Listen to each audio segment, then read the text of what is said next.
మన ప్రభు యేసుక్రీస్తు నామములో మీకు అందరికీ మరొకసారి వందనాలు సమర్పిస్తున్నాను.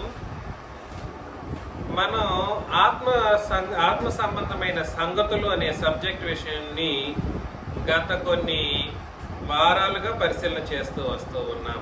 ఏదండి? ఆత్మ సంబంధమైనటువంటి సంగతులు. ఈ ఆత్మ సంబంధమైనటువంటి సంగతుల్లో అనేక విషయాలు మనం పరిశీలన చేస్తూ వస్తూ ఇవాళ ఆత్మ సంబంధమైన ఆహారము అనే సబ్జెక్ట్ విషయాన్ని కూడా పరిశీలన చేస్తాం. ఏమిటండి సబ్జెక్టు? ఆత్మ సంబంధమైన ఆహారం.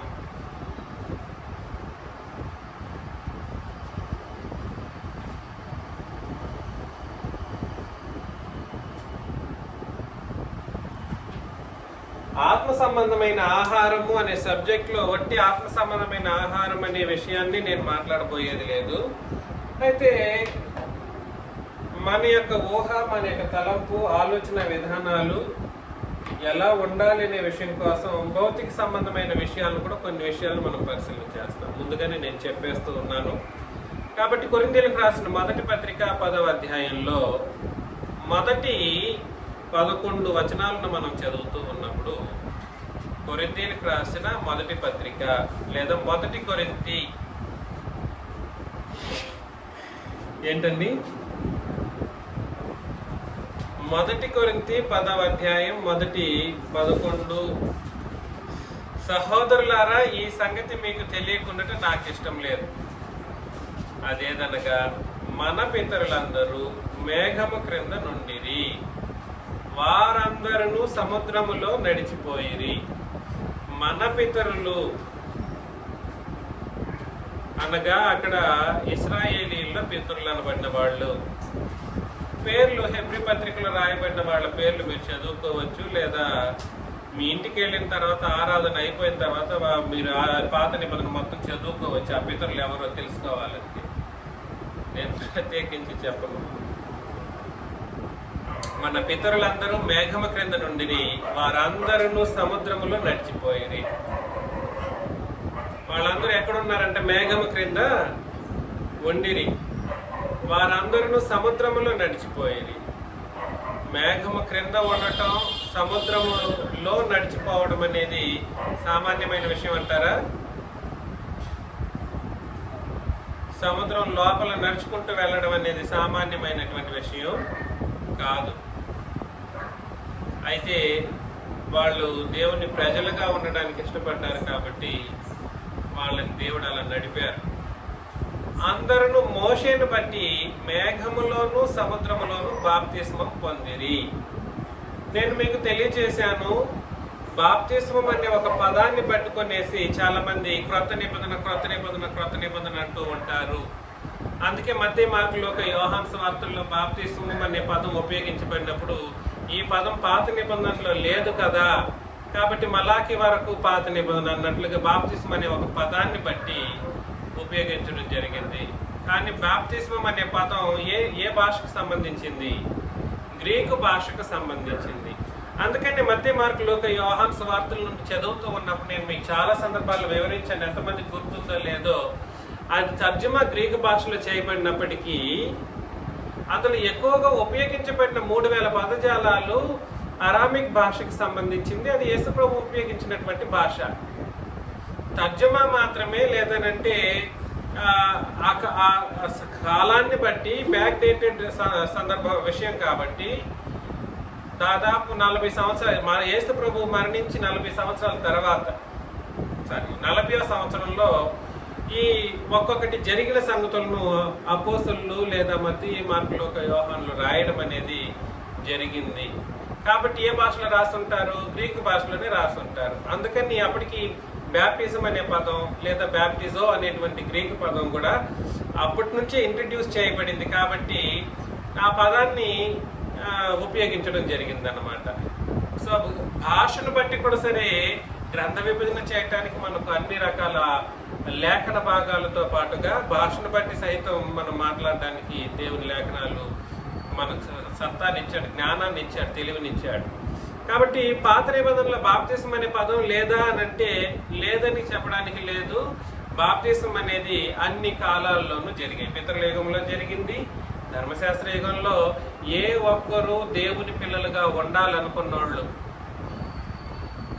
ఏ ఒక్కరూ కూడా సరే బాప్తిసం పొందకుండా పాత నిబంధనలోనూ లేరు, పితరుల యుగంలోనూ లేరు, క్రొత్త నిబంధన యుగంలోనూ లేరు అనమాట. కాకపోతే ఆయా నిబంధన కాలాలలో ఆయా నిబంధన సంబంధమైన బాప్తిస్మ కార్యకలాపాలు అనేవి జరిగాయి. ప్రత్యేకించి మనం చదువుతున్నటువంటి ఈ సందర్భంలో మేఘములలోను సముద్రములోను వాళ్ళు ఏం చేశారు? బాప్తిస్మం పొందిరి. కాబట్టి బాప్తిస్మం అనేటువంటి మాట అన్ని కాలాల్లోనూ ఉపయోగించడం జరిగిందన్నమాట. మీరు గుర్తుపెట్టుకోవాలి. ప్రోక్షణ ఏంటిదన్నమాట? ప్రక్షాళనము అనే పదం కూడా హెబ్రీ పత్రిక 9:8 ఉపయోగించడం. అది శరీర సంబంధమైన ప్రక్షాళనంగా ఉంది. ప్రక్షాళనము అనే మాట కానీ, ప్రోక్షణ అని కానీ, బాప్తిస్మ అనే పదజాలాలు కానీ ఒకదానికొకటి బిబ్లికల్ నానార్థాలు అనే విషయాన్ని మనం గుర్తుపెట్టుకోవాలి. సో బాప్తిస్మం పొందిన వాళ్ళు ఏం చేశారో చెప్తున్నాడు, అండర్లైన్ చేసుకోండి. ఒకే మేఘము క్రింద సముద్రంలో నడిచిపోయారు. మోషేను బట్టి మేఘంలోను సముద్రంలోను బాప్తిస్మం పొందారు. మోషేను బట్టి అని అన్నారు, కానీ మోషే యొక్క నడుపుదలను బట్టి దాని అర్థం మోషే ఇచ్చినట్టు కాదు. బాప్తిస్మం మళ్ళా ఎవరు ఇచ్చినట్టు కాదు, మోషే ఇవ్వలేదు. మోషేను బట్టి అంటే మోషే నడిపించాడు కాబట్టి మోషేను బట్టి అనే మధ్యవర్తిత్వాన్ని బట్టి మాట్లాడడం జరిగింది. అందరూ ఆత్మ సంబంధమైన ఒకే ఆహారము భుజించిరి. ఏం చేశారు వాళ్ళు? ఆత్మ సంబంధమైన ఒకే ఆహారమును భుజించిరి. కాబట్టి వాళ్ళు అనుకున్నారు పూరిలో ఏదేదో కింద పడినప్పుడు ఏం జరిగింది? వాళ్ళు ఆకలితో అలమటిస్తున్నప్పుడు దేవుడు ఆకాశ పక్షులు, పూరెలు ఇట్లాంటి వాటినన్నింటినీ తీసుకొని మన్నాని వీటినన్నింటినీ వేసినప్పుడు వాళ్ళు ఏం చేశారంటే బాగా తిన్నారు, సంతోషించారు. మరల వాళ్ళు ఏం చేశారంటే దేవునికి అవిధేయత జీవితాన్ని కొనసాగించారు. వాస్తవానికి దేవుడు వాళ్ళని దేన్ని బట్టి శిక్షించారు అని అంటే వాళ్ళు తిన్న ఆహారాన్ని బట్టి కాదు సుమి. వాళ్ళ భౌతికమైన ఆహారాన్ని పక్షుల్ని తిన్నందుకు కాదు, ఇంకేదో తిన్నందుకు వాళ్ళని దేవుడు ఏం చేయలేదంటే శిక్షించలేదు. వాళ్ళు తిన్న ఆహారము సాదాసీదా ఆహారం కాదు, అది ఆత్మ సంబంధమైనటువంటి ఆహారము. అది ఎన్ని ఆహారాలు, ఎన్ని లక్షల మంది ఉన్నప్పటికీ, యుద్ధం చేయగలిగిన సామర్థ్యం కలిగిన మనుషులు 6 లక్షల మంది అయినప్పటికీ ఆ 6 లక్షల మంది యొక్క భార్యలు, వారి పిల్లలు, వారి తల్లిదండ్రులు లెక్కలోకి రాలేదు. 6 లక్షలు ఇంటూ 6 లక్షలు అంటే 6 లక్షల మందిలో కొన్ని లక్షల మంది భార్యలు ఉంటుంటారా? ఉండుంటారు. వాళ్ళకి తల్లిదండ్రులు ఉండుంటారా? ఉండుంటారు. వాళ్ళకి పిల్లలు ఉండుంటారా? ఉండుంటారు. వాళ్ళందరినీ కలుపుకుంటే దాదాపు 20-30 లక్షల మంది ఏం చేశారంట?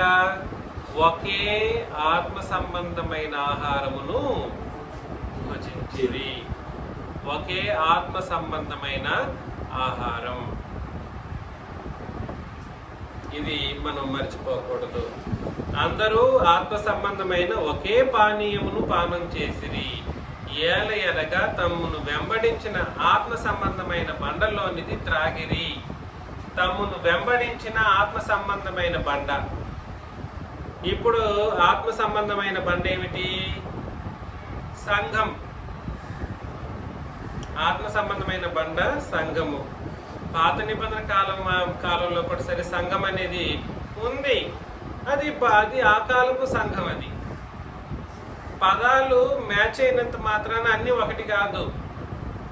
అది అప్పుడు సంఘం ఉంది, ఇప్పుడు సంఘం ఉంది. కానీ ఆ సంఘం వేరు, ఈ సంఘం వేరు. ఇప్పుడున్న ఆత్మ సంబంధమైనటువంటి బండ క్రీస్తు రక్తము చేత పొరపడినటువంటి అత్యంత విలువైనటువంటి బండ అన్నమాట. అప్పుడు మామూలుగా ఆత్మ సంబంధమైనటువంటి బండ, అందులోనిది త్రాగిరి. ఆ బండ ఎవరంట?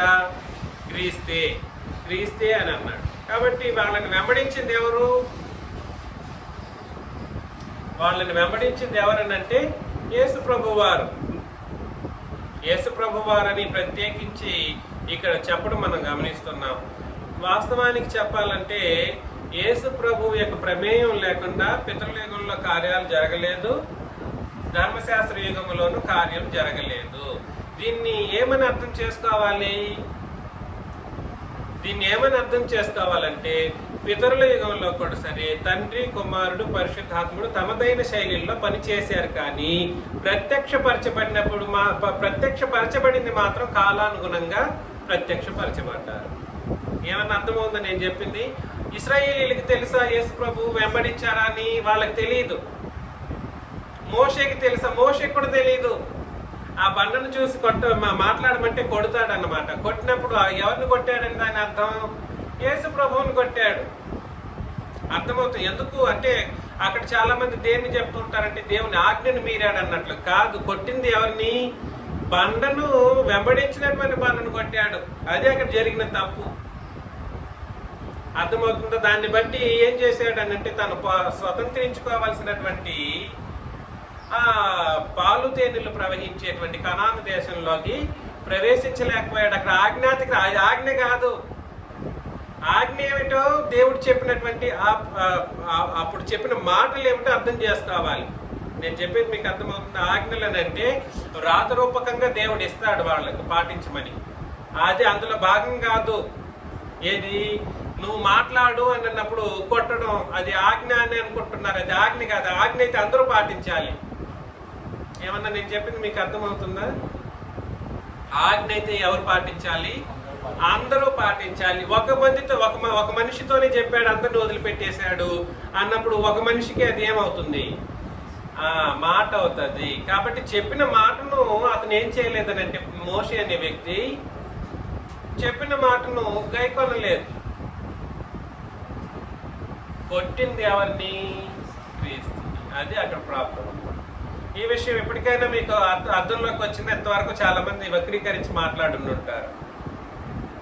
దేవుని ఆజ్ఞను ధిక్కరించాడు, అది కాదు. అక్కడ కొట్టింది ఎవరినంటే తను వెంబడించినటువంటి క్రీస్తును కొట్టాడు. ఆయన ఏమనుకుంటున్నారు? ఆయన ఆత్మ సంబంధమైన జలధార. యేసు ప్రభు, అర్థమవుతుంది నేను చెప్పేది? ఆయన ఆత్మ సంబంధమైన జలధారలను ఇవ్వగలిగిన వారు. అంటే నేనేం చెప్పడానికి ప్రయత్నం చేస్తున్నానంటే, ప్రభు అయిన క్రీస్తు యొక్క ప్రత్యక్షత పాత నిబంధనలోను పితరుల యుగంలోనూ ఉన్నప్పటికీ, ప్రత్యక్షత అనేది మత్తయి, మార్కు, లూకా, యోహాను సువార్తల్లో కూడా ఉన్నప్పటికీ, ఆయన దైవత్వపు ప్రత్యక్షత మాత్రం క్రొత్త నిబంధనలో అనుగ్రహించబడింది అని దీని అర్థం. దేని యొక్క ప్రత్యక్షతని? క్రీస్తు యొక్క దేవత్వపు ప్రత్యక్షత క్రొత్త నిబంధనలో ప్రత్యక్షమయ్యింది. కానీ ఆయన వెంబడించినటువంటి పరిస్థితుల్లో మోషే ఎరగలేకపోయాడు, ఆ ఇశ్రాయేలీలు గుర్తించలేకపోయారు. మేము ఎటువంటి నీళ్లు తాగుతున్నామంటే ఏదో బండ కనిపించింది, బండతో మాట్లాడమన్నప్పుడు మాట్లాడాడు, నీళ్ళు వచ్చింది. కొట్టమన్నప్పుడు కొట్టాడు, నీళ్ళు వచ్చింది. వాళ్ళ ఉద్దేశం అంతా భౌతికంగానే ఉండింది. కానీ దేవుడు ఆ విషయాన్నింటినీ ఏ విధంగా చెప్పారంట? ఆత్మ సంబంధంగా చెప్పారు. సాక్షాత్తు దేవుడే ఈ కార్యాలను జరిగిస్తున్నాడా మాకు, ఆయన ఎంత గొప్ప దేవుడు అని ఆత్మ సంబంధమైనటువంటి విధి విధానాలను గుర్తించలేని ప్రజలు వాళ్ళు ఇశ్రాయేలీలు అన్నమాట. సాక్షాత్తు ధర్మశాస్త్రాన్ని సహితం శరీరాచారాలకు మార్చుకున్న ఏమనాల వాళ్ళని, అంత అజ్ఞానులు వాళ్ళు ఇశ్రాయేలీలు. అర్థమవుతుంది కదండి? కాబట్టి పితరుల యుగంలో, ధర్మశాస్త్ర యుగంలో, లేదా ఇక్కడ చెప్పబడుతున్నటువంటి సందర్భంలో ఆత్మ సంబంధమైన ఆహారం ఉన్నట్టుగా ఆత్మ సంబంధమైన పానం కూడా ఉంది. అయితే ఎవరైతే ఆత్మ సంబంధమైన ఆహారములోను ఆత్మ సంబంధమైన పాత్రలోను పాల్పంపులు పొందుతున్నారో వాళ్ళు, 5వ వచనం, అయితే వాళ్ళు ఎక్కువ మంది దేవునికి ఇష్టలుగా ఉండకపోయారు కనుక అరణ్యంలోనే సంహరింపబడి. ఎక్కువ మంది ఏం చేయలేదు? దేవునికి ఇష్టలుగా ఉండలేకపోయారు. ఏంటి? ఆహారం, ఒకే ఆహారం తిన్నారు.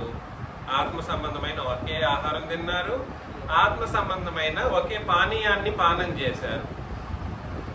ఆత్మ సంబంధమైనది అన్నప్పుడే ఎవరి యొక్క ఇన్ఫ్లుయెన్స్ అక్కడ ఉందని అర్థం. దేవుడు ఉన్నాడు లేదా దేవుడు గమనిస్తున్నాడని దాని అర్థం అన్నమాట. నువ్వు భౌతికంగా ఏం తింటున్నావు, ఏం త్రాగుతున్నావు, అదంతా దేవుడు చూడటం, అది దాన్ని పట్టించి చూడటం. వీళ్ళ ప్రవర్తన ఇట్లా అట్లా అని చెప్పేసి అర్థమవుతుంది నేను చెప్పేది. భౌతికమైన ఆహారపు విషయాల గురించి నేను మాట్లాడుతూ ఉన్నాను, ఆహారపు వస్తువుల విషయం గురించి మాట్లాడుతూ ఉన్నాను. అయితే ఆత్మ సంబంధమైనటువంటి ఆహారంలోను పానంలోను పానం చేసేటువంటి వారు ఎవరైనా సరే దేవునికి ఇష్టలుగా ఉండడం నేర్చుకోవాలి.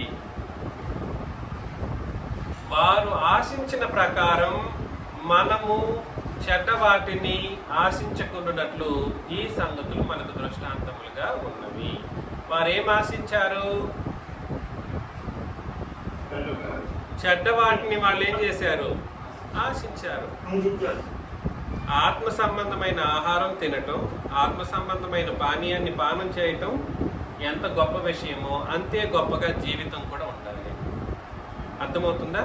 అంతే గొప్పగా జీవితం ఉండాలి. అలా జీవితం లేకపోతే, దేవునికి ఇష్టలుగా ఉండకపోతే, చెడ్డ వాటిని ఆశించి బ్రతికినట్లయితే, అదిగో వాళ్ళని దేవుడు ఏం చేశాడంటే అరణ్యంలోనే సంహరించేశాడు. మనలో కూడా మారని వాళ్ళు చాలా మంది ఉన్నారు, ఇంకా కూడా మార్చుకోలేని వాళ్ళు. ఈ సంగతులు మనకు దృష్టాంతములుగా, కాబట్టి వాళ్ళు చంపేయబడ్డారు అని అంటే మనకు దృష్టాంతంగా ఉంచడం కొరకు వాళ్ళని చంపే పని కూడా ఉండుండొచ్చేమో. ఎలాగా మనల్ని క్రీస్తునందు సంపూర్ణులుగా చేయడం కొరకు ఇదిగో ఇట్లాంటి కార్యక్రమం ఒకటి జరిగితే వాళ్ళని చంపేస్తే వీళ్ళు ఎట్లుంటారు మన సంఘంలో వాళ్ళు? అందుకోసమని దృష్టాంతాలు ఎందుకు అనంటే it is to correct your self. అర్థమవుతుంది కదండి. 7వ వచనం, జనులు తినుటకును త్రాగుటకును కూర్చుండి ఆడుటకును లేచిరి. చూసారా? తినుటకును త్రాగుటకును కూర్చున్నారంట, ఆడుటకు సహితం లేచారు. ఈ మధ్య కాలంలో సంఘంలోని వాళ్ళు కొంతమంది ఏం చేస్తున్నారంటే తినుటకు త్రాగుటకు కూర్చుండి. తినుటకు త్రాగడం రెండు తప్ప కాదు. అక్కడ తినుటకు త్రాగుటకు కూర్చున్నప్పుడు త్రాగడం ఏమిటో మనం అర్థం చేసుకోవాలి. నువ్వు ఎందులో పాలు పంపులు పొందుతున్నావు, ఏమి త్రాగుతున్నావు, ఎందులో పాలు పంపులు పొందుతున్నావు, ఏమి త్రాగుతున్నావు. ఇక్కడ తినుటకు త్రాగుటకు అనే మాట భౌతిక సంబంధమైన ఆహార విషయం గురించి మాట్లాడడం జరిగింది.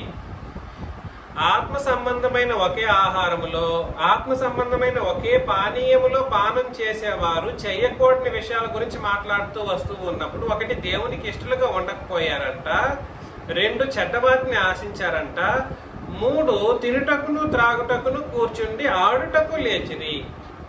కాబట్టి అల్లరితో కూడినటువంటి ఆటపాటలు. ఇక్కడ త్రాగడం అనే మాట ఒట్టి నీళ్లు త్రాగడమో గురించి మాట్లాడట్లేదని దాని అర్థం అన్నమాట.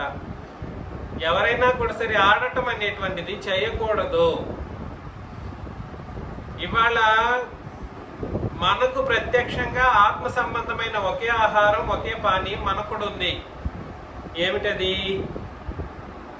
ప్రభు బల్ల కార్యక్రమంలో మీరు విరిచే రొట్టె, మీరు పాలు పంపులు పొందే ద్రాక్ష రసం.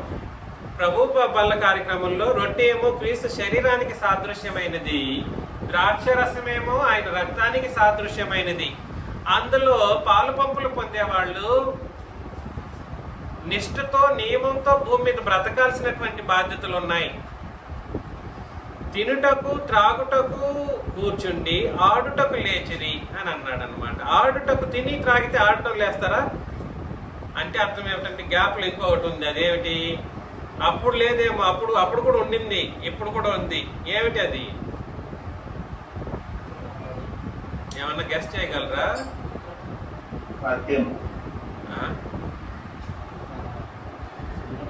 కాదు, పాటలు ఆడటం ఎట్లా వస్తుంది? ఒట్టిగా ఆడతారు, అట్లా తాగేసి తినేసి ఆడుతూ ఉంటారు. అట్లా ఆడరు. మధ్యలో ఇంకోటి నాయిస్ సిస్టమ్ అనేది, సౌండ్ సిస్టమ్ అనేది పెంచేస్తే ఆడని వాళ్ళు కూడా ఆడుతారు అన్నమాట. అంటే ఒక భ్రష్టమైనటువంటి జీవన విధానానికి నాంది ఏమిటంటే త్రాగటం. ఏం త్రాగటం? మద్యం గురించి మాట్లాడుతూ ఉన్నాడు. నువ్వు తినడం, మామూలుగా తినడం త్రాగడం తప్పనిగా దాని ఉద్దేశం ఇక్కడ చెప్తున్నది. తినుటకును త్రాగుటకును. ఎప్పుడైనా కూడా సరే బాగా తిన్న వాళ్ళకి, బాగా కోవిన వస్తువులు తినే వాళ్ళకి ఈ ధైర్యం ఎక్కువ ఉంటుంది అన్నమాట. తినుటకును త్రాగుటకును కూర్చుండి ఆడుటకు లేచిది. అంటే ఇప్పుడున్న ప్రజెంట్ కాలాన్ని గురించి మనం పరిశీలన చేసినప్పుడు ఈ పాటలు, ఈ సినిమా పాటలు అత్యంత దారుణంగా ఎక్కువైపోతున్నాయి. మన సంఘం ఎట్టి పరిస్థితుల్లోనూ ఇట్లాంటి వాటితో సంబంధం పెట్టుకోకూడదు. మీరు తినండి, ఏం తింటారు తినండి, ఏం త్రాగుతారు త్రాగండి. మద్యం కాదు, నీళ్ళు, జ్యూస్లో ఇంకేదో త్రాగండి, సంతోషంగా ఉండండి. కానీ అనుబంధంగా ఇంకోటి ఆడటం అనేది జరగకూడని ఒక పని. అది దేవునికి అసహ్యమైనటువంటి ఒక పని. మరలా ఆడటం అనేది దేవునికి అసహ్యమైనది. ఆడటకును లేచినని రాయబడ్డట్లు వారిలో కొందరి వల్లే మీరు విగ్రహారాధికులై ఉండకూడి అని అన్నాడు అన్నమాట. కాబట్టి ఇవాళ మేము విగ్రహాలు పెట్టుకోలేదు, ఆరాధన చేయట్లేదు అని చెప్పొచ్చేమో. మీరు ఏ విగ్రహారాధనలోకి వెళ్ళినా చూసేది ఈ మూడే ఉంటాయి. ఏ విగ్రహారాధన దగ్గరికి వెళ్ళినా మీరు చూసేది ఈ మూడు ఉంటాయి అన్నమాట. ఏమేమిటి? తినడము, త్రాగడము, ఆడటం. దీనికి మించి అక్కడేమీ ఉండదు. ఇవాళ మంచిగా తిని మీ ఇష్టానుసారమైనటువంటి త్రాగడం లాంటివి చేసి, డాన్సులు చేసి నువ్వు కూడా ఏం చేస్తున్నావంటే విగ్రహం పెట్టుకోకపోయినా విగ్రహారాధిగా పిలువబడతావు. కాబట్టి ఆడటం దయచేసి ఏ ఒక్కరూ కూడా చేయకూడదు. దైవ సన్నిధానంలో మాత్రమే కాదు, మీ దైనందిన జీవితం గురించి మాట్లాడడం చేస్తూ ఉన్నాను అన్నమాట. అని వ్రాయబడినట్టు వారిలో కొందరి వల్లే మీరు విగ్రహారాధికులై ఉండకూడదు. మీరు అంటే తినడం, త్రాగడం, డాన్స్ చేయడం అనేది విగ్రహారాధనలో భాగమని సంఘంలో ఉండేవాళ్ళు ఎప్పుడైనా ఎవరైనా విగ్రహాలు పెట్టుకుంటారండి? మన వాళ్ళు ఎవరింట్లో, అందరింట్లోకి వెళ్ళాను నేను, ఎక్కడ వాళ్ళ ఇళ్లలో విగ్రహాలు అనేవి లేవు. నిజమే. కానీ ఇలాంటి క్యారెక్టరిస్టిక్స్ పాటలు, ఇలాంటి పాటలు పెట్టుకునేసి చేయడం అనేటువంటి, డాన్సులు చేయడం కానీ అట్లాంటి తప్పుడు భావనలతో కూడినటువంటి వాటిని మనం పెట్టుకోవడం అనేది చాలా శాపగ్రస్తమైనటువంటి జీవితానికి నాంది. 8 మరియు వారి వలె మనము వ్యభిచరింపకయుందము. కాబట్టి వ్యభిచారం అనేది మనం చేయకూడదు. వారిలో కొందరు వ్యభిచరించినందున ఒక దినమన్నే 23,000 మంది కూలిరి. దేవునికి ఇష్టలుగా ఉండకపోయేది అన్నప్పుడు ఆ దేవునికి ఇష్టమైనటువంటివి ఏమేమిటో, ఇష్టం కానివి ఏమిటో చెబుతూ ఉన్నాడు. దేవునికి ఇష్టము కానివి ఆహారము మరియు పానము కూడా పెట్టుకోవచ్చు. ఇవి తింటున్నటువంటి వాళ్ళు దేవునికి ఇష్టలుగా బ్రతకాలి. ఎవరికండి? దేవునికి ఇష్టలుగా బ్రతకకపోవడం అనేటువంటిది దేవునికి ఇష్టం కానిది ఏమేమిటి చెప్పండి. ఒకటి, మొదటిది చెప్పు. చెడ్డ వాటిని ఆశించకూడదు.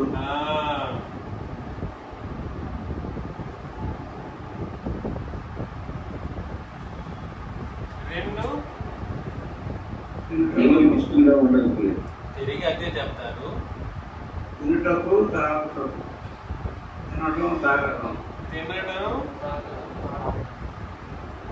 తినడం తప్పు కాదు, త్రాగడం కూడా తప్పు కాదు. ఇది చేసుకుంటూ ఆడటం. ఈ త్రాగడం అనేది మద్యం గురించి మాట్లాడింది. ఇది తప్పు కాదని అన్నప్పుడు నీళ్లు త్రాగితే తప్పు కాదు, లేదా ఏ ఫ్రూట్ జ్యూసులు తాగితే తప్పు కాదు. తినడం తప్పు కాదు, త్రాగడం తప్పు కాదు. ఎప్పుడు కండిషన్స్.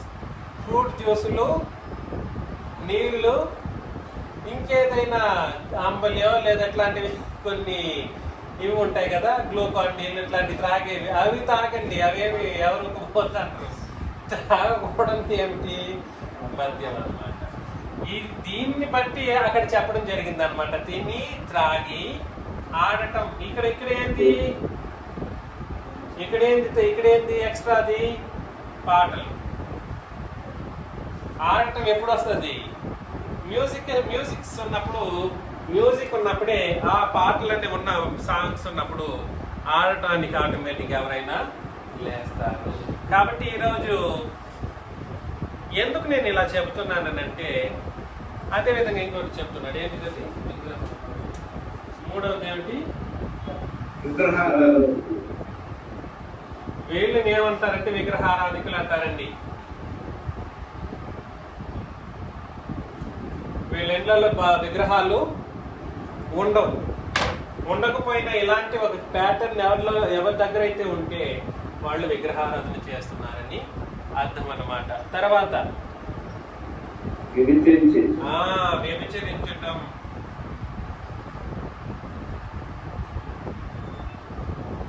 అత్యంత నేరమైనటువంటి పాపం. దేవునికి ఇష్టం కానివి. చెడ్డవాటిని ఆశించకూడదు. చెడ్డవాటిని ఆశించకూడదు అంటే అర్థం ఏమిటి చెప్పండి?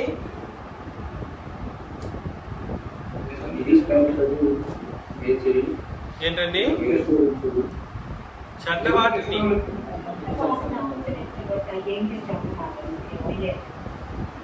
చెడ్డవాటిని ఆశించడం అంటే అర్థం ఏమిటి?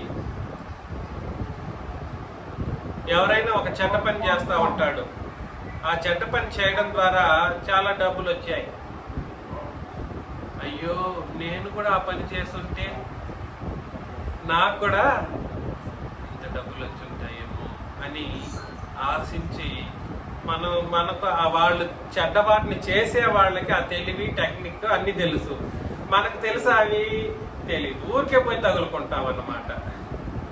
పట్టుపడిపోతాం సులభంగా. అలా చెడ్డవాటిని ఆశించటం. అదనే కాదు, చాలా ఉన్నాయి సందర్భాలు. తినటం, త్రాగటం, ఆడటం విగ్రహారాధనకు మూలం అన్నమాట. వ్యభిచరించటం. తర్వాత నాలుగవది అదండి, ప్రభువును శోధింపక యుందుము. ఏ ప్రభువు? ఆ ప్రభువు పెద్ద అక్షరంలో ఉందా, చిన్న అక్షరంలో ఉందా? ఎందుకు అక్కడ ఎందుకు అట్లా చెప్పారు చెప్పండి?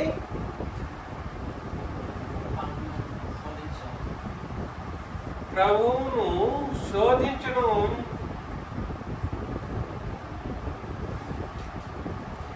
ప్రభువును శోధింపక యుందుము. వారిలో కొందరు శోధించి సర్పం వలన నశించిరి. అబ్బా, ఇది యేసు ప్రభువును శోధించడం అనే కార్యక్రమం వాళ్ళు చేశారు చాలా సందర్భాల్లో. అంటే వాళ్ళకి తెలియక చేశారు. తెలియక అనే విషయానికి అది అక్కడ అవకాశం లేదు. ఎందుకనంటే వాళ్ళు ఎందుకు తెలుసుకోలేకపోయారు? అదే అక్కడ ప్రశ్న. నెక్స్ట్ ప్రశ్న, ఎందుకు తెలియదు అంటే వాళ్ళు ఏనాడు కూడా సరే ఆత్మ సంబంధమైన జీవితాన్ని జీవించలేదు అని దాని అర్థం అన్న. తెలియకంటే వాళ్ళకి తెలియదు కాబట్టి తప్పు చేశారని మనలాంటి వాళ్ళు, మనలో కొంతమంది ఏం చేసేవాళ్ళంటే సమంజసం చెప్పేసి ఏకపరిచేవాళ్ళు. అలాంటి అవకాశమే లేదు. ఎందుకు తెలియకపోయింది వాళ్ళకి? తమను వెంబడించింది క్రీస్తు అనే విషయం ఎందుకు తెలియకపోయింది? తెలియక కొట్టాడు మోషే అని చెప్తే అది కరెక్ట్ కాదు. ఎందుకు తెలుసుకోలేకపోయాడు? అర్థమవుతుందా? నెక్స్ట్ ప్రశ్న. ఇది గ్రంథాన్ని పాత నిబంధన పద్ధతి చదివేటప్పుడు అర్థం చేసుకోవాల్సిన పద్ధతి అది. పాత నిబంధన నేనైనా యేసు ప్రభు అయినా ఆనాడు పాత నిబంధనను ఆత్మ సంబంధంగానే బోధించారు యేసు ప్రభు. ఈనాడు నేనైనా కూడా సరే మీకు పాత నిబంధన ఉపదేశం ఇంకా చేయలేదు. పాత నిబంధన ఉపదేశం చేసినప్పుడు అందులోని ఆత్మ సంబంధమైన సంగతులను మాత్రమే నేను ఎత్తి చూపించబోతాను. దానికి నాకు చాలా సమయస్ఫూర్తి కానీ దానికి సంబంధించినటువంటి ఎక్స్పీరియన్స్ నేను ఇంకా చాలా గెయిన్ చేయాలి. కాబట్టి ఏదో కథల్లాగా చెప్పుకోవటం పోవడం లాంటిది కాదు ధర్మశాస్త్రం అని అంటే. ధర్మశాస్త్రం పరిశుద్ధమైనది, ఉత్తమమైనది, ఆత్మ సంబంధమైనది. ఈ రోజు ధర్మశాస్త్రాన్ని, ఆత్మ సంబంధమైన దాన్ని మనకు కాదు అనుకుంటూనే ఇశ్రాయేలీలే దాన్ని ఆత్మ సంబంధంగా ఏ విధంగా పాటించుండాలో చెప్పాల్సిన బాధ్యత నాకుంది. మరలా ఏం చెప్పాను? ఆత్మ సంబంధమైనది జరిగించలేదు. ఇశ్రాయేలీలు ఆత్మ సంబంధంగా ధర్మశాస్త్రాన్ని ఏ విధంగా పాటించుండాలో అది నేను చెప్పాలి ఇప్పుడు ప్రపంచానికి. అది నేను చెబితే కానీ మరలా ధర్మశాస్త్రం ఎంత ఆత్మ సంబంధమైనదో, ఎంత గొప్పదో అర్థం కాదు ప్రజలకి. అందుకని దయచేసి ఆలోచన చేయండి. ప్రభువును శోధించడం అనేటువంటి మాట వాళ్ళు మనము ప్రభువును శోధింపకయుందు. ఎందుకు ప్రభువును మనం శోధించుకుండాలి అని అంటే, మనం తింటున్న ఆహారము ఆత్మ సంబంధమైన ఆహారం, ఆత్మ సంబంధమైన పాను, ఆయన శరీరానికి, ఆయన రక్తానికి సాదృశ్యమైన రొట్టె, సాదృశ్యమైన ద్రాక్ష రసం. కాబట్టి మనం ఏం చేయకూడదండి, వాళ్ళ ప్రభువుని శోధించుకుంటారు. దాని అర్థం అన్నమాట. చెప్పింది ఏమైనా అర్థమవుతుందా? ప్రభువును శోధింపక యుందము, వారిలో కొందరు శోధించి సర్పం వల్ల నశించిరి. మీరు సణగకుడి, వారిలో కొందరు సణిగి సంహారకుని చేత నశించిరి. సనగకుడి, వారిలో కొందరు సణిగి సంహారకుని చేత ఏం చేయబడ్డారు?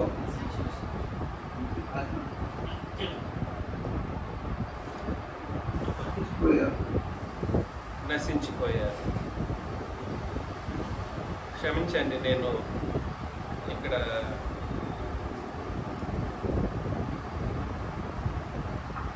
థంబ్ ఇంప్రెషన్ బటన్ ప్రెస్ చేశాను.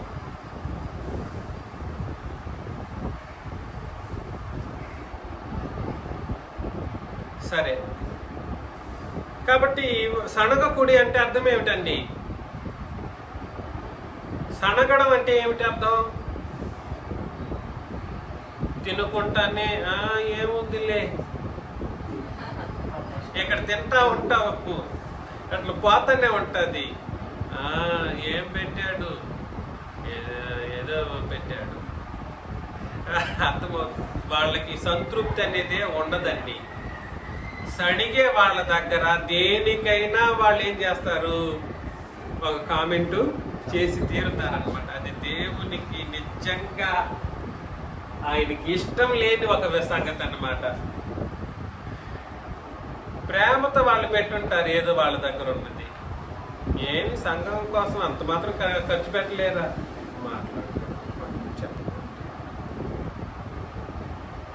ఆ తర్వాత మీరు సణగకుడి, వారిలో కొందరు సణిగి ఏం చేయబడ్డారు? ఇవన్నీ చావుకు గురైన సందర్భాలన్నిటికీ ఆశించినందుకు ఒక రాత్రి అరణ్యంలో చంపేయబడ్డారంట. ఈ విగ్రహారాధన చేసినందుకు నశించిపోయారు. వ్యభిచరించినందుకు 23,000 మంది చనిపోయారు. తర్వాత ప్రభువును శోధించినందుకు ఏమయ్యారు? సర్పముల చేత నశించారు. తర్వాత సణిగినందుకు సంహారకుని చేత, చూసారా సణగడం ఎంత పెద్ద తప్పో. కొంతమంది నాకు తక్కువ పెట్టారు. ఎట్లాగా? వాళ్ళేమో మంచిగా తిన్నారు, నాకు తక్కువ పెట్టారు. అంతా అయిపోయింది పెట్టాడు అంటాడు ఇసాకు. ఎట్లుంటుంది పరిస్థితి? మిగిలింది నాకు పెట్టారు, నేను అంత చీపా? అలాంటి సణుగుడు అనే మాటలు సంఘంలో ఉండడానికి వీలే లేదు. మనం సిల్లిగా అనుకోవచ్చేమో, కానీ సణగడం అనేది దేవునికి ఇష్టం లేని ఒక తప్పు. దయచేసి ఆలోచన చేయండి. పొరపాటున కూడా సందర్భంలో ఉంటాయి. ఒకవేళ సంఘంలో అలాంటి దృక్పథంతో మిగిలిందో లేదా చీప్ మెంటాలిటీతో ఉన్నోళ్ళు ఎవరైనా అలాంటి ఒక కార్యం చేస్తే వాళ్ళని దేవుడు ఖచ్చితంగా వాళ్ళకి ఇస్తాడు శిక్షను. మీకు నేను పెట్టాను ఉదాహరణకు, ఏ నరేంద్రనే కదా ఏం పెట్టినా తింటారులే అని చెప్పేసి ఏం చేశానంటే ఇంకా అంతా అయిపోయి తిని అయిపోయిన తర్వాత నా ప్లేట్లో కొంచెం తీసి పెట్టాను. ఎట్లాగా చెడు ఉద్దేశంతో పెట్టాను. అప్పుడు దేవుడు ఖచ్చితంగా నన్ను శిక్షించక మానడు, ఖచ్చితంగా శిక్షించక మానడు. అందుకని మిమ్మల్ని నేను ప్రేమతో మనవి చేసే విషయం ఏమిటంటే, ఆత్మ సంబంధమైన ఆహారము పానము అనేటువంటి విషయాన్ని మనం ఆలోచన చేస్తూ ఉన్నప్పుడు, భౌతికమైనటువంటి విధి విధానాలను మనం ప్రవర్తించేటప్పుడు ఈ ఆత్మ మనకి ఇది ఇశ్రాయేలీలకే అన్నప్పటికీ కూడా సరే ఈ సందర్భము నెక్స్ట్ దాన్ని డైరెక్ట్గా దేనికి కనెక్ట్ చేస్తాడు? 11 అదే 10వ అధ్యాయం 17-18 వచనాలు చదువుతున్నప్పుడు చదవండి. 17-18 వచనాలు. మనం కూడా ఎన్ని రొట్టెల పాలు పంపులు పొందుతున్నాము? ఒకటే రొట్టె. వాళ్ళు ఎలాగ ఆత్మ సంబంధమైన ఒకే ఆహారం అన్నాడో, వాళ్ళు ఎలాగ ఆత్మ సంబంధమైన ఒకే పానం చేశారని అన్నాడు, మనం కూడా ఒకటే రొట్టెకి కనెక్ట్ చేస్తున్నాడు. అంటే అర్థం ఏమిటంటే, మనం కూడా సరే దేవునికి ఇష్టమైనటువంటి కార్యాలను చూసుకొని చేయాలి. ఆయనకి ఇష్టం లేని వాటిని మనం చేయడానికి వీలు లేదు. ఇది మనకు దృష్టాంతాలుగా ఉంచబడి రాయబడింది. చదువుతాం. రొట్టె ఒకటే కనుక అనేకులమైన మనము ఒక్క శరీరమై ఉన్నాము అని అన్నాడు అన్నమాట. శరీర ప్రకారమైన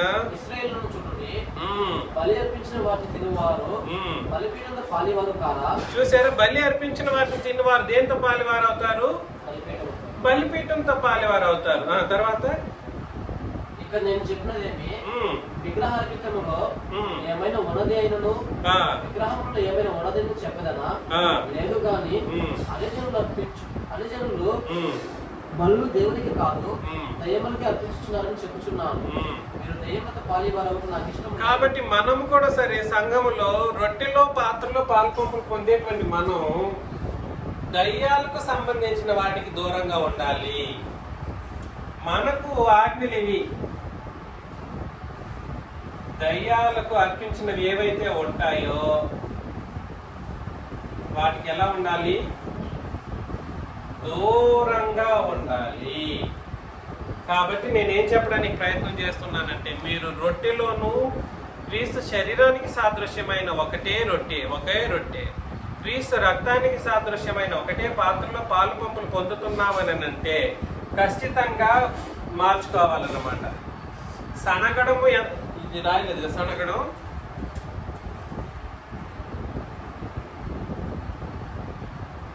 ఇచ్చింది ఇచ్చినట్టు తినాలి. ఇచ్చింది భౌతికమైన ప్రేమతోనే కదండి మనం ఈ భౌతికమైన ఆహారం అనేది తింటున్నది. మన సంఘంలో చర్చ్ బిల్డింగ్స్లో ఎన్నో ఆహార వంటకాలు చేసుకుంటూ ఉంటాం. అమ్మగారు వాళ్ళందరూ సంతోషంగా కుక్ చేస్తారు లేదా తీసుకొచ్చి ఇస్తారు. కొన్ని సందర్భాల్లో బయట నుంచి కొన్ని వచ్చి తీసుకొచ్చి ప్రేమతో ఇచ్చిన సందర్భాలు కూడా ఉన్నాయి. అర్థమవుతుంది కదా? ఏంది బయట నుంచి తీసుకొచ్చారా? No, you should not talk anything like that. అర్థమవుతుందా? ఏంటి నీకు ఇచ్చింది నువ్వు తినేసేయి అంతే చాలు.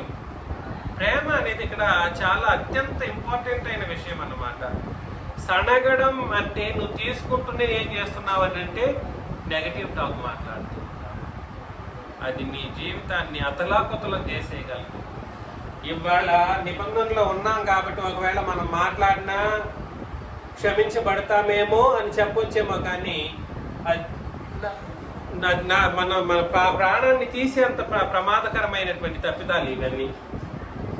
క్షమాపణలు ఉన్నాయని ఒక ధైర్యం ఉండి మాట్లాడారనుకోండి, దేవుడు ప్రాణాన్ని సైతం తీసేస్తాడు. క్షమాపణలు ఉన్నాయి దేనికి? నువ్వు తట్టుకోలేక నువ్వు ఓర్చుకోలేక చేసే పాపాలకి. అర్థమవుతుందా?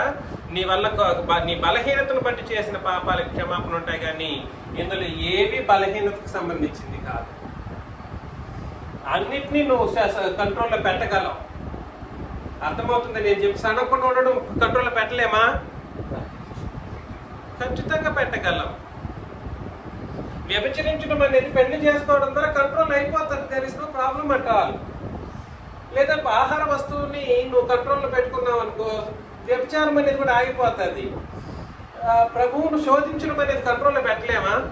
అయ్యా మీరు చెప్పింది మేము చేస్తాం ప్రభా, ఆయన ఆజ్ఞలు, క్రొత్త నిబంధన ఆజ్ఞలు పాటిస్తూ భూమి మీద బ్రతుకుతూ వెళితే, ఆయన చెప్పింది చెప్పినట్టు చేసుకుంటూ వెళితే ఆయన ఎందుకు శోధించిన వాళ్ళం అవుతాం? ఏంది దేవుడు ఎప్పుడు నాకు కష్టాలు, ఇట్లాంటి మాటలు మనం మాట్లాడకూడదు. కాబట్టి నేనేం చెప్పడానికి ప్రయత్నం చేస్తున్నానంటే, మనము వాళ్ళు తిన్నట్లుగా వాళ్ళు తెలియకుండా ఇవన్నీ చేశారు కాబట్టి, తెలుసుకోకుండా చేశారు, తెలియకుండా కాదు, క్షమించండి. వాళ్ళు ఆత్మ సంబంధమైన ఆహారం తింటున్నారు, ఆత్మ సంబంధమైన పానం చేస్తున్నారు అన్న విషయాన్ని తెలుసుకోకుండా చేశారు, తెలియకుండా కాదు. తెలియవలసిన సందర్భం ఉన్నప్పటికీ తెలుసుకోకుండా చేశారు. దానివల్ల వెంటనే వాళ్ళు ప్రతి సందర్భంలోనూ లక్షల మంది, వేల మంది చంపేయబడ్డారు. ఇవాళ మనకు దృష్టాంతాలుగా రాయబడినప్పుడు మనం ఏం చేయాలి? అలర్ట్గా ఉండాలి. కాబట్టి దయచేసి ఆలోచన చేయండి. మనం తింటున్న క్రీస్తు శరీరానికి సాదృశ్యమైన రొట్టె ఆత్మ సంబంధమైన ఒకే ఆహారం. మనం త్రాగుతున్నటువంటి ఆత్మ సంబంధమైన ఒకటే పాత్రలోని త్రాగడం అన్నది ఆయన రక్తానికి సాదృశ్యమైనది. ఈ విషయాన్ని మనం గుర్తు పెట్టుకొని వాళ్ళు చేసినట్లుగా మనం ఏనాడు చేయకూడదు.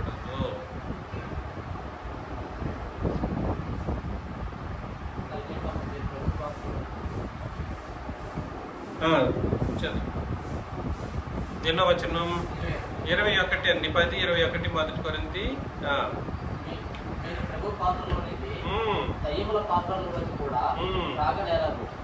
ప్రభు పాత్రలోనిది దయ్యముల పాత్రలోనిది ఏం చేయకూడదు?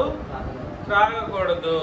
ఈ మధ్య కాలంలో విజయప్రసాద్ రెడ్డి అనేవాడు ఇంకోడు దాంట్లో ఏమి లేదు కదా తినేయచ్చు అంటా ఉంటారు. నాకేమన్నా తెచ్చిస్తా, నేను తింటాను, నాకేమన్నా జరిగిపోతుందా? ప్రార్థన చేసుకొని తినొచ్చు. నో, అలాగంతా చేయకూడదు. సో అది మనం తినే ఆత్మ సంబంధమైన ఆహారము మరియు రొట్టె. ఆత్మ సంబంధమైన ఆహారం ఒకటే రొట్టె, పానీయం ఒకటే పాత్ర. మూడవ ముఖ్యమైన ఆత్మ సంబంధమైన ఆహారం ఉందండి. ఏంటి మూడవ ముఖ్యమైన ఆత్మ సంబంధమైన ఆహారం? హెబ్రీయులకు రాసిన పత్రిక 5వ అధ్యాయం 12 నుండి 14. హెబ్రీయులకు రాసిన పత్రిక 5వ అధ్యాయం 12 నుండి 14 వచనాలు మనం చదివినప్పుడు, కాలమును బట్టి చూచితే మీరు బోధకులుగా ఉండవలసిన వారై ఉండగా దేవోక్తులలో మొదటి మూల పాఠములను ఒకడు మీకు మరలా బోధింపవలసి వచ్చును. మీరు పాలు త్రాగవలసిన వారే గాని బలమైన ఆహారము తినగలవారు కారు. ఏంటి ఇక్కడ చెప్తున్న బలమైన ఆహారము?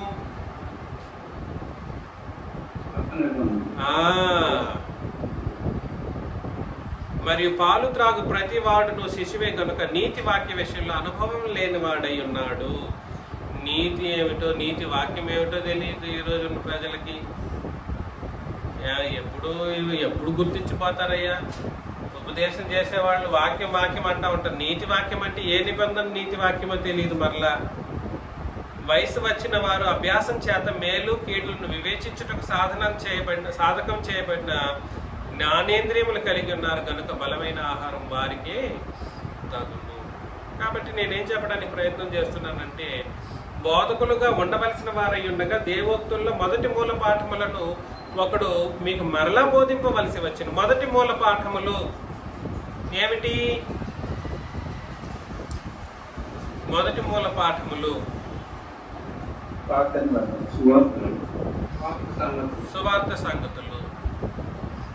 సువార్త సంగతులు, లేదంటే మధ్య మార్కులు యోహానుల విషయాలు కూడా కావచ్చు, అంతకు ముందు ఉన్నటువంటి పాత నిబంధనలు కూడా కావచ్చు.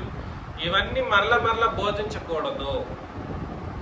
అది ఊరికి తెలుసుకుంటే చాలు, వద్దని నేను అనట్లేదు. మొదటి నుంచే చెప్తున్నా. నేనేమి ఇప్పుడు నన్ను ఎలా ప్రొజెక్ట్ చేశారంటే ఈ మనుషులు, ఈ క్రీస్తు సంఘం, అబద్ధ క్రీస్తు సంఘంలో ఉన్నోళ్ళు, నేనంట ధర్మశాస్త్రాన్ని ఉపదేశం చేయకూడదు అన్నట్లుగా ప్రొజెక్ట్ చేసి నాకు చాలా బ్యాడ్ నేమ్ తీసుకురావడానికి ఆయన ప్రయత్నం చేస్తూ ఉన్నారు. బ్యాడ్ నేమ్ ఎవడి ముందు? మనుషుల ముందు. ఎవడో పెద్దవాడు ఎవడన్నా నన్ను ఏం చేయగా బ్యాడ్గా చూపించినంత మాత్రం నేను బ్యాడ్ అయిపోతానా? ఆహా, నేను ఎవడి ముందు చెడ్డవాడిని అవుతానా? ఒకవేళ నేను చెడ్డవాడిని అని అనిపించుకున్నా నాకు అనవసరం. I don't care. నేను లక్ష్యంగా నువ్వు అనుకుంటే నేను అనుకుంటే అది జరిగే పని కాదు.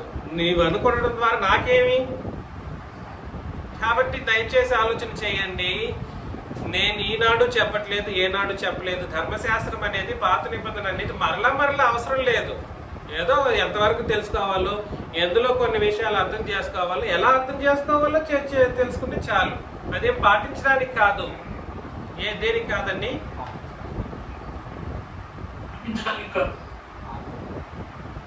అందుకని మీరు పాలు త్రాగవలసిన వారే కానీ బలమైన ఆహారం తినగలవారు కారు. మరియు పాలు త్రాగు ప్రతి వాడును శిశువే కనుక నీతి వాక్య విషయంలో అనుభవం లేని వాడై ఉంటాడు. క్రొత్త నిబంధన నీతి వాక్యం విషయంలో అనుభవం లేకపోతే నరకానికి వెళ్ళిపోతారు. అర్థమవుతుందండి? శిశువులు చిన్నవాళ్ళుగా ఉన్నప్పుడు వాళ్ళకి పాలే త్రాగించాలి. అర్థమవుతుందా? పాలే త్రాగించాలి. పాలే త్రాగించడం అంటే ఇక్కడ దీన్ని ఎలా అర్థం చేసుకోవాలి? పాత నిబంధన వద్దని కాదు నేను చెప్పేది. పాత నిబంధన కూడా సందర్భాన్ని బట్టి కొన్ని విషయాల్లో ఆలోచన చేసినప్పుడు మనం మాట్లాడుకోవచ్చు. ఆరాధనలో కాదు. మరలా అయినా మనోళ్ళు ఎవరు అంత సీరియస్గా దేవుని సంగతులను ఆలోచన చేసుకొని వచ్చి కూర్చుంటున్నారు ఆరాధనలో కానీ, లేదనంటే మనోళ్ళు ఉన్నారు అంత సీరియస్గా. కానీ బయట ఉన్నటువంటి ఈ క్రీస్తు సంఘం వాళ్ళు ఎవడూ కూడా సరే, ఆ ఉపదేశించేవాడు అంత ఉపదేశించేవాడికి సీరియస్నెస్ లేదు, వినేవాళ్ళకి సీరియస్నెస్ లేదు. కాబట్టి వయసు వచ్చిన వారు అభ్యాసం చేత మేలు కీళ్లను వివేచించుటకు సాధకం చేయబడిన జ్ఞానేంద్రియములు కలిగి ఉన్నారు. ఎప్పుడు మరలా చెప్తున్నాను, క్రొత్త నిబంధన ఏం చేయగలదు అంటే మేలు కీడులను వివేచించుటకు సాధనం చేయబడిన జ్ఞానేంద్రియాలను పనిచేసేటట్లుగా చేస్తుంది. నేను ఈ జ్ఞానేంద్రియాలు అనే విషయం గురించి మాట్లాడాను. ఎంతమందికైనా గుర్తుందో లేదో? ఏమిటి జ్ఞానేంద్రియాలు? కరెక్ట్గా చెప్పా. అది కాదు, అది అంతరింద్రియాలు. అదే నేను ఇక్కడ వచ్చింది అడిగింది. అంతరింద్రియాలు వేరు, జ్ఞానేంద్రియాలు వేరు. జ్ఞానేంద్రియాలు ఈ కంటిని ఏది చూడాలో అదే చూసేటట్లుగా ఈ కంటిని సాధకం చేయాలి. చెవిని ఏది విన్న తర్వాత గ్రహింపులోకి పెట్టుకోవాలో అదే గ్రహింపులోకి పెట్టుకోవాలి. ఏది విని అటు వదిలేసేయాలో దాన్ని వదిలేసేయాలి. వినకుండా ఏమి ఉండదు. చెవి ఎవడో దారికి వచ్చే దానయ్యా ఏం చేస్తాడు? అబద్ధాలు లేదా ఒక బూత్ మాటలు మాట్లాడుతూ ఉంటాడు. నీ చెవికి వినకుండా ఉంటుందా? వింటుంది. అప్పుడు నువ్వేం చేయాలంటే ఈ చెవిని సాధకం చేయాలి. ఏమని సాధకం చేయాలి? వాటినన్నింటిని వదిలేసి పట్టించుకోవద్దు. అది మేలు కాదు, కీడు అని నీ చెవిని నువ్వు సాధకం చేయాలి. కళ్ళు ఏదైనా చూడకుండా దాన్ని నువ్వు చూసావు, వదిలేసి. అర్థమవుతుంది నేను చెప్పేది? ఏదో చూడకుండా దాన్ని చూసిన తర్వాత ఇంకా దాన్ని వదిలిపెట్టేటట్లకి ఈ కంటిని నువ్వేం చేయాలనంటే నువ్వు సాధకం చేయి.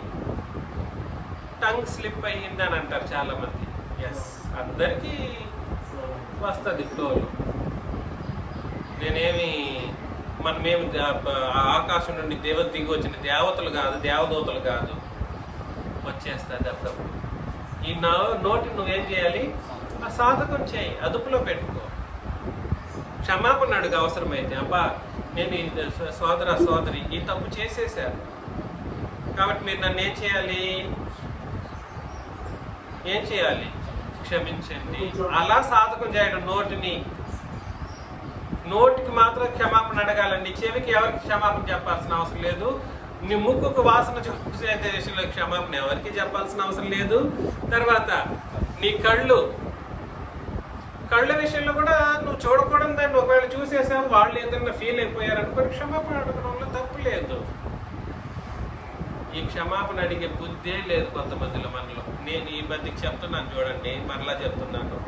క్షమాపణ అడిగే ధోరణి కానీ ఆ పద్ధతి మనోళ్ళు ఇంకా కూడా తెలుసుకోలేదు. ఎప్పుడు మార్చుకుంటారో ఏమో నాకు తెలియదు. సంఘములో వాళ్ళు క్షమాపణ ఒక సహోదరుడు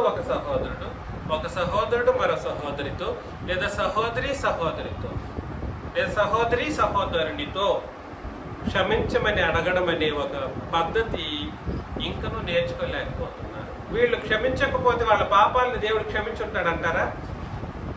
అదనమాట అండి. అందుకని దయచేసి ఆలోచన చేయండి. మేలు కీడులను వివేచించే సాధకం చేయబడిన జ్ఞానేంద్రియములు కలిగి ఉన్న వారికి బలమైన ఆహారం అంట. అంటే క్రొత్త నిబంధన ఏం చేస్తుందని అంటే నీ జ్ఞానేంద్రియాలను సరైన దాటిలో పెట్టి నిన్ను ఒకటే పదనంలో నడిచేటట్లుగా చేయగలుగుతుంది అన్నమాట. ఎంత అద్భుతమైనటువంటి ఒక నిబంధన మనది. అర్థమవుతుందండి? క్రొత్త నిబంధనకు మరొక పేరు ఏమిటి? ఆత్మ సంబంధమైన బలమైన ఆహారం అంట. క్రొత్త నిబంధనకు మరొక పేరు ఏమిటి? ఆత్మ సంబంధమైన బలమైన ఆహారం. చివరిగా హెబ్రీ పత్రిక 13వ అధ్యాయం. హెబ్రీ పత్రిక 13వ అధ్యాయం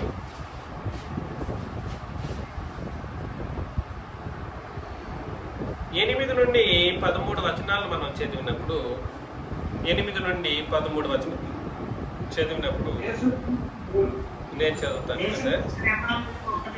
చదువుతాను. యేసుక్రీస్తు నిన్న నేడు ఒకటే రీతిగా ఉన్నాడు. అవును, యుగ యుగములకును ఒకటే రీతిగా ఉన్నాడు. ఈ విషయాన్ని మీకు చెప్పినప్పుడు ఏమని చెప్పాను? ఎవరికైనా గుర్తుందా?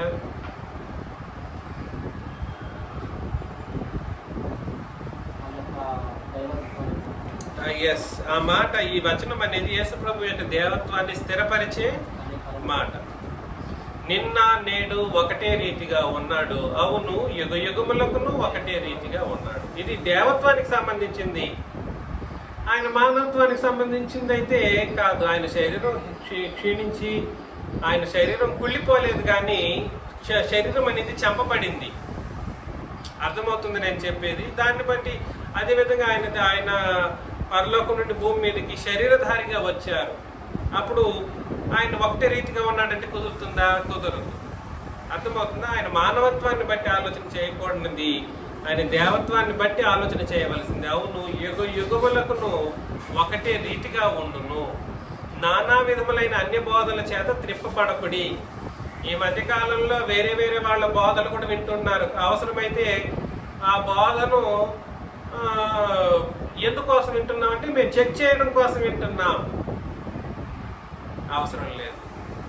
ఉన్న క్రొత్త నిబంధన బోధనలు విని మనసులో పెట్టుకొని చాలు చెక్ చేయి. నువ్వేంది అక్కడ వెళ్ళి చెక్ చేసేసి తిరిగి చేయడం. ఈ బోధనలు మనసులో పెట్టుకోవడానికి కుదరలేదు. భోజన పదార్థములను బట్టి కాక అండర్లైన్ చేసుకోండి. భోజన పదార్థములను బట్టి కాక కృపను బట్టి హృదయంను స్థిరపరచుకోవడం మంచిది. కాబట్టి భోజన పదార్థాలను బట్టి ఇంకా చాలా మంది ఆలోచన చేస్తూ ఉంటున్నారు. ఈ మధ్య కాలంలో నేను చూశాను కూడా. అది తింటున్నారు, ఇది తింటున్నారు, అది కాదు.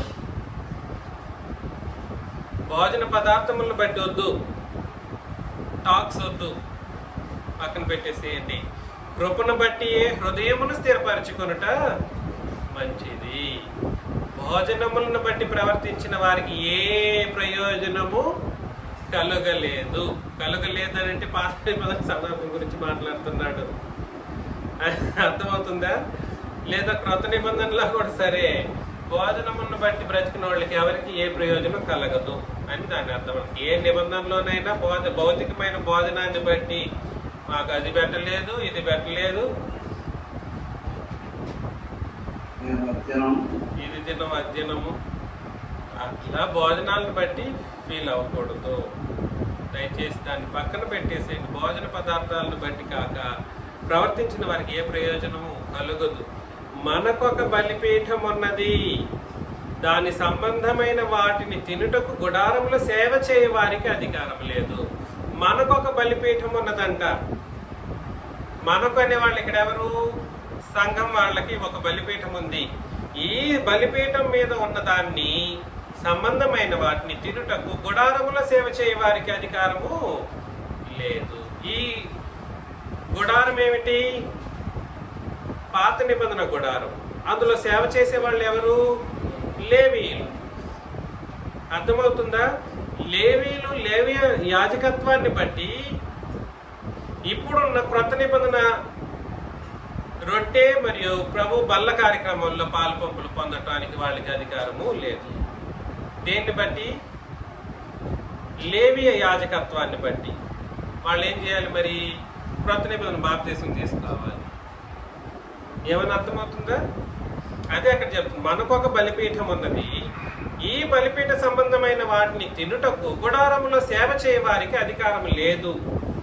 అంటే అర్థం ఏమిటనంటే, పాత నిబంధన ఆరాధన కార్యక్రమాలు జరిగించే ఎవరికైనా కూడా సరే ఆ నిబంధనను బట్టి క్రొత్త నిబంధనకు సంబంధించినటువంటి బలిపీఠము లేదా ప్రభు బల్ల కార్యక్రమంలో పాలు పంపులు పొందటం అధికారం కానీ లేదా ఆ యోగ్యత కానీ వాళ్ళకి లేదు.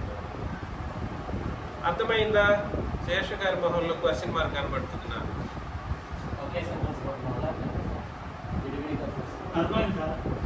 వేటి రక్తము పాప పరిహారార్థముగా పరిశుద్ధ స్థలములోనికి ప్రధాన యాజకుని చేత తేయబడిను, ఆ జంతువుల కళేబరములు శిబిరమునకు వెలుపట దహింపబడును. కావున యేసు కూడా తన స్వరక్తము చేత ప్రజలను పరిశుద్ధపరచుటకై గవిని వెలుపట శ్రమ పొందెను.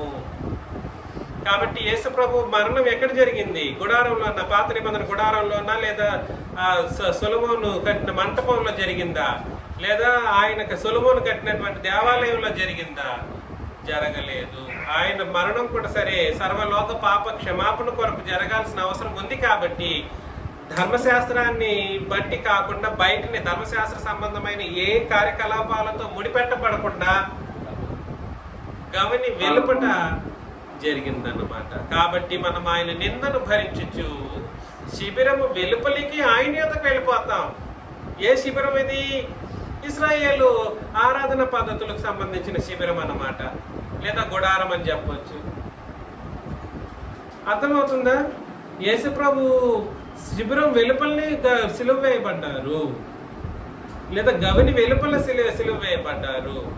అంటే గవిని వెలుపల, శిబిరం వెలుపల, లేదా పాత నిబంధన పరిశుద్ధ స్థలం అనే మాట, లేదా గుడారం అనేటువంటి ఈ మాటలన్నీ ఆ గుడారాలు, కట్టిన కట్టడాలు వాటి గురించి కాదు. మళ్ళీ ఇప్పుడున్నోళ్ళు కూడా అదే ఆలోచనతోనే ఉంటుంటారు. దానికి ఒక్కొక్కడు రాస్తా ఉంటాడన్నమాట. బోర్డు గీసి ఈ గుడారం ఎంత లెంత్ ఉండాలి, ఈ గుడారం ఎందుకు రావన్నీ నీకు ఎందుకు? ఇప్పుడు క్రీస్తు సంఘాలన్నీ ఈ మూఢనమ్మకం, భౌతిక సంబంధమైన ధర్మశాస్త్ర కాలపు నాటి వాటిని దాన్ని ఏదో ఇంతే లెంత్ ఉండాలంటే అది లెంత్ని సైతం రాయడం ఎందుకు నీకు అదంతా? కాబట్టి ఈ గుడారము, శిబిరము, ఆ తర్వాత పరిశుద్ధ స్థలము, పాత నిబంధన పరిశుద్ధ స్థలము, ఆ తర్వాత గవిని అనే మాటలన్నీ కూడా సరే పాత నిబంధన ఆచార వ్యవహారాలకు సంబంధించినవి. ఆ ఆచార వ్యవహారాలకు సంబంధించిన వాటితో మినహాయించి యేసు ప్రభు యొక్క శిలువ మరణం అనేది జరిగింది. కాబట్టి మనం ఏం చేయాలని అంటే శిబిరం వెలుపలికి వెళ్ళిపోవాలి అని అన్నాడు. అంటే ఏ సందర్భంలోనూ ఆ ఆచార వ్యవహారాలను మనం ఏం చేయకూడదు,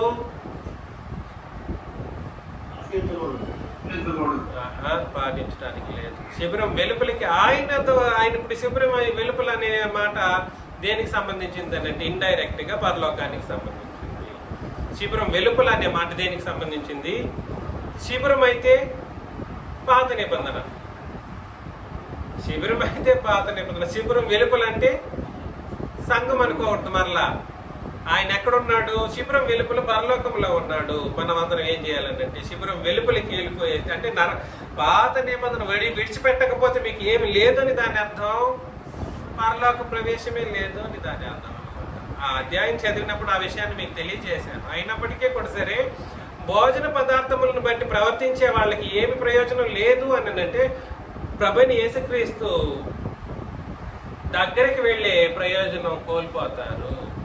భౌతికమైన భోజన పదార్థాలను బట్టి కాకుండా అక్కడ చెప్పేశాడు, బలిపీఠం మన క్రొత్త నిబంధన బలిపీఠం మీద క్రీస్తు యొక్క బల్ల లేదా క్రీస్తు యొక్క శరీరానికి సాదృశ్యమైన రొట్టె, రక్తానికి సాదృశ్యమైన ద్రాక్షరసం పెట్టబడి ఉంది కాబట్టి దాంట్లో పాలు పంపులు పొందే వాళ్ళందరూ కూడా సరే ఆత్మ సంబంధంగా బ్రతుకుతూ మనం ఎక్కడికి వెళ్ళగలం? శిబిరం వెలుగులకి ఆయన యొద్దకి వెళ్ళిపోగలం. కాబట్టి భౌతికమైన ఆహార వ్యవహారాల విషయంలో మీరందరూ మీ ఇష్టానుసారంగా భోజనం చేయండి, మీకు అవసరమైనది భోజనం చేయండి, కానీ దాన్ని బట్టి మాత్రం ప్రవర్తన మారకూడదు. అర్థమవుతుందా? రొట్టె, ద్రాక్షరసము లేదా ఆత్మ సంబంధమైన ఆహారము, ఆహార వ్యవహారాలు, ఆహారపు వస్తువులు మనం తింటూ ఉన్నప్పుడు అది ఆత్మ సంబంధమైన విషయాల పట్ల మన సరైన అవగాహనతో అందులో తిని పాలు పంపులు పొందాలన్నమాట. అలా ఉండి మనమందరం కూడా సరే భౌతిక పదార్థాలను బట్టి, భోజన పదార్థాలను బట్టి కాకుండా ఆత్మ సంబంధమైన ఆహార పదార్థాలను బట్టి పరలోకానికి వెళ్ళాలని నన్ను నేను హెచ్చరించుకుంటూ మిమ్మల్ని హెచ్చరిస్తూ ముగిస్తున్నాను. మీకు అందరికీ